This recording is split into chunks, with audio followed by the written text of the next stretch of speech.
يري وحكاسو دعوي تكمده هذا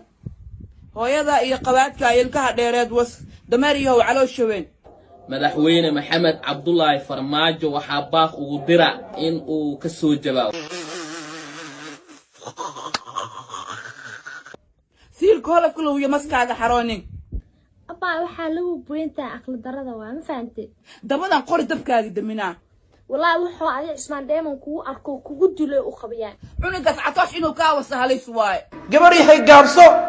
حمر جوغي سيكاب تاما جوغتي وهي دقاقضي ويسعون ايسا قبر بورا براها بلشدا sheekh shantaya kaaga dacwoona aday kitaabka waxaan wataa waa isku ilaalinaya anigoo afar cunug dhala siilkayga ka warhaya wixii ka baxay wixii ka galaayo luuqiisu gal ma banaan dunyada oo dhan ba wasiliyo wax kala kula wacan wanaagsan daawadayaal halkan waa Cabdullaahi Yaro official muuqaal hor leh ayaan idin wada fadlan subscribe inoo dhaha like tan haynaga baqiilin aanu ku bilownay baryahan buu waxa baraha bulshada dhex ordayay ama ay haysay maslaxa iyo fartuun balbalaarka maslaxa aanu ognahay inay tahay marwada Catoosh Yare iyo fartuun ayaa dagaalkoodii waxa uu gaaray heer budad la soo qaato guryaha la soo weeraro xilli dambe habeena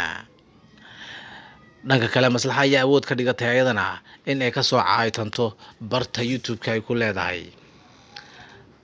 dhanka kale dagaalka waxa ku soo biiray waayeelka qosolkii aflagaadada looga haray waa dabacasare ayaa sheegay in gabdhaha labaduba ay edeb daran yihiin isla markaana akhlaaqiyadkooda marka hore ay lunsanaayeen haddana ay faraha ka sii baxayaan dhanka kale waxa docda kale ka soo galay Salaad Shantaay oo asagana laga qeyliyay oo ay ka qeyliyeen dadka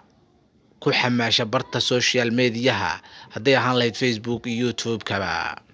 Salaad Shantaay ayaa waxa uu yiri Catoosh Yare in uu yahay nin diyuusa isla markaana ah nin iska qoslaya oo leh waliba waxa uu soo qaatay muuqaal uu gabar ku xayeysiinayo leeyahay waa gabar buuran waa gabadha ugu shida Muqdisho waa ay socotaa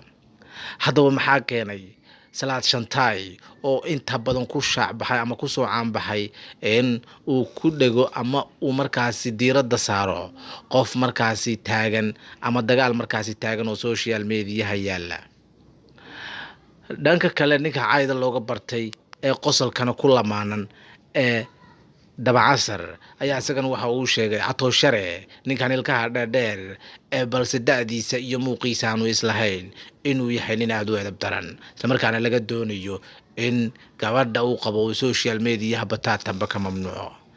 taasi ayaa waxay noqonaysaa Catoosh Yare ku noqonaysaa leeb markaasi kaga dhiga feeraha isla markaana barta social media ku leeyahay ay tahay dukaanka kaliya ugu furan halkaasi waad mahadsan tahay adigani daawanaya fadlan channelka hadii aad ku cusub tahay subscribe inoo dhe like tana inoo saar ra'yigaaga qaybta hoose commentiga inoogu reeb waa inoo muhiim halkani waa Cabdullaahi Yaro official